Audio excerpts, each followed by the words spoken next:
ঈদ উল ফিতর, যেখানে আনন্দ হওয়ার কথা সেখানে অনেক শিশু ও পরিবার যুদ্ধের ছায়ায় কাটাচ্ছে উৎসব।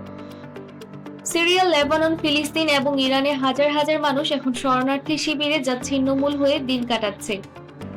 ঈদ উল ফিতর হলো রমজান মাসের শেষের উৎসব। পরিবার ও বন্ধুর সঙ্গে আনন্দ ভাগ করে নেওয়া, নামাজ পড়া, মিষ্টি খাওয়া এবং উপহার দেওয়া হলো ঈদের মূল আনন্দ। কিন্তু সিরিয়া, লেবানন, ফিলিস্তিন এবং ইরানে ঈদ মানেই যুদ্ধের ছায়া। সিরিয়ার শরণার্থী শিবিরে পরিবাররা কেবল আশা করছে আগামী বছর বাড়ি ফিরে যাবে। যুদ্ধ ও ক্ষুধার ছায়ায় ঈদ উদযাপন করা খুবই কঠিন। লেবানন সাম্প্রতিক সংঘাতে প্রায় ৮ লক্ষ মানুষ তাদের বাড়ি ছাড়তে বাধ্য হয়েছে। শরণার্থী শিবিরে শিশুদের মুখে হাসি কম, আশায় দিন কাটছে। গাজায় শিশুদের আনন্দ সীমিত। পরিবাররা নিরাপত্তা খাবারের জন্য সংগ্রাম করছে।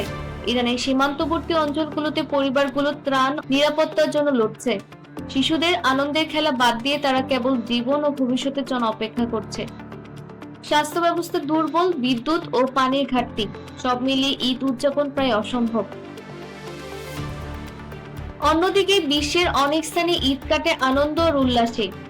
এই পার্থক্য দেখায় যুদ্ধ ও শান্তির মধ্যে বিরাট ব্যবধান। যেখানে কেউ মিষ্টি আর খেলায় ব্যস্ত, সেখানে হাজার হাজার পরিবার কেবল আশা আতঙ্কে দিন কাটাচ্ছে।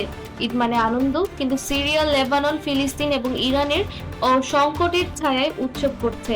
আমরা কি কখনো সেই শিশুদের হাসি পুরোপুরি ফিরিয়ে দিতে পারবো?